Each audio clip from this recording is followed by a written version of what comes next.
તો મેં બનાવી નાખી મારી મનપસંદ રેસીપી એટલે કે ભાઈ મંચુરિયમ ગરમા ગરમ. તો રામ રામ આવજો ને માંડીને વાત કરું તો આપણે અંધારામાં ભેના ઢારિયામાંથી કરી દીધું મિની વ્લોગ ચાલુ. હો ભાઈ આપણે ફોનમાં જોયું કે 7:37 મિનિટ થઈ ગઈ હતી ને આપણે રસોઈ આવીને જોયું કે આપણી તો મસ્ત મજાની ગરમા ગરમ અહીંયા શા બનતી હતી. પછી તો તમને હું કેવું ગરમા ગરમ શા આપણો મસ્ત રેડી થઈ ગયો હતો ને હું શાની સુસ્કી મારવા માંડ્યો. પછી તો હું ગાવા માંડ્યો શા વિના મને શે ન પડે નહીં. ગીત ગાતો ગાતો બહાર નીકળી ગયો શા પીને ને અહીંયા તો પપ્પા ગાડીમાંથી નિર્ણય લેતા હતા બેહવા હતું. પપ્પાને જોઈને આવી ગયો ઘરમાં કારણ કે મેં હાથમાં કોબીનો દડો લઈ લીધો કારણ કે ગરમા ગરમ મંચુરિયમ બનાવવાનું. મંચુરિયમ તમને બનાવતા પણ શીખડાવી દઉં કારણ કે કોબીને આપણે હાવમાં હાવ મોરી લેવાની છે પેલા ભાઈ. પછી ભાઈ કોબી તો હાવમાં હાવ મોરીને પછી કોબી રેડી થઈ ગઈ હતી. એની સાથે પછી થોડી આપણે ભાઈ થોડી ડુંગળી મોર લેવાની છે. ડુંગળી મોરાઈ જાય પછી આપણે આદુ લસણ અને મરચાની મસ્તની એક લીંગડીમાં પેસ્ટ બનાવી લેવાની છે વાટીને.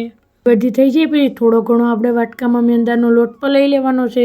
મેંદાનો લોટ લઈને પછી આપણે થોડો ઘણો ડીશમાં કોર્નફ્લોર એટલે કે મકાઈનો લોટ પણ લઈ લેવાનો છે. બધી કામ થઈ જાય પછી મસ્તનું થોડું ઘણું આપણું ઘરનું મીઠું પણ એડ કરવા માટે લેવું પડશે. મિત્રો તમને આરામથી સમજાવું તો કોબી ભેડી થોડીક ડુંગળી નાખવાની છે આપણે. મિત્રો તમે મંચુરિયન બનાવો તો આરામથી બનાવજો. મરચું આદુ લસણ અને તેની પેસ્ટ વાટી ગલી નાખવાની છે. એ બધી કામ થઈ જાય પછી મસ્ત રીતે એડ કરવાની છે ચટણી. આપણે ચટણીને મસ્ત રીતે એડ કરવી પડશે કારણ કે તમારે તીખું થોડું ઘણું મંચુરિયન બનાવવું હોય તો મસ્તની આખા એમાં એડ થાય એવી રીતે તમારે એની અંદર એડ કરવાની છે. તેનું બધું મિશ્રણ એક સરખું હોવું જોઈએ.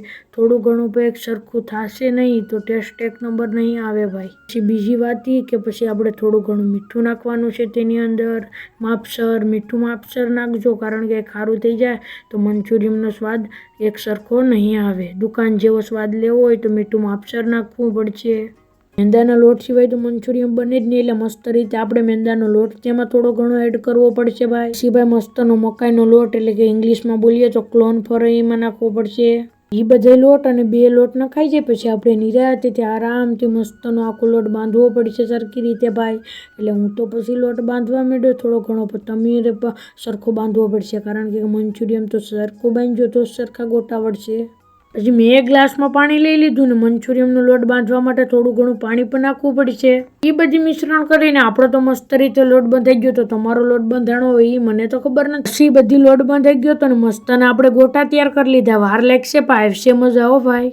પછી આપણું ફૂલ તેલ થઈ ગયું હતું અને પછી એમાં ગોટા નાખી દીધા ને ફૂલ બાકા ચીકી બોલાવી દીધી. તો રીતે મંચુરિયમના ગોટા તૈયાર થઈ ગયા હતા ને હવે આપણે મંચુરિયમ ટૂંક જ સમયમાં બનાવવાનું છે. થોડાક તેલમાં નાખી દેવાની છે ભાઈ ડુંગળી આપણે એડ કરી દેવાની છે. આદુ લસણ અને મરચાની પેસ્ટ હો ભાઈ તેલની અંદર સરખી રીતે બધી નખાઈ જાય પછી થોડી ઘણી કોબી પણ નાખવાની છે ભાઈ તેલમાં. ભાઈ આપણે થોડો ઘણો નાખવાનો છે ટમેટા સોસ કારણ કે તો જ મંચુરિયમ ટમેટા સોસ વગેરે કંઈ સારું નહીં બનશે એટલે મંચુરિયમમાં સોસ તો નાખવો જ પડે. બધી થઈ જાય પછી આપણે મકાઈનું પાણી નાખવાનું છે એટલે કે કોર્નફ્લોરનું લોટનું પાણી દૂધ જેવું બનાવીને તો જ મસ્ત રીતે મંચુરિયમ બને. એમ શું તમને નાખવાનું કીધું એ બધી સરખી રીતે એડ કરી લેવાનું છે અને ધીમો ગેસ રાખી અને આ બધાનું મિશ્રણ કરી નાખવાનું છે. આપણે આરામથી મંચુરિયમના ગોટા બધી નાખવાના છે ભાઈ. ધીમો ગેસ રાખી દો ને મંચુરિયમના ગોટા બધા બરી જાય. એ બધું એડ થઈ જાય પછી આપણે દુકાન જેવો ટેસ્ટ લેવા માટે મસ્તની થોડી ઘણી કોબી નાખી દેવાની. તેમાં કોબી નાખી અને સરખી રીતે મંચુરિયમમાં એડ કરી લેવાની છે. મંચુરિયમ બનીને થઈ ગયું છે રેડી. રાતના થઈ ગયા છે 9 ને 14 મિનિટ ભાઈ તે મંચુરિયમ બન્યું ને ભાઈ. પછી તો આપણે રાતે સરખી રીતે આરામથી મંચુરિયમ આપણે ખાવા લઈ ગયા.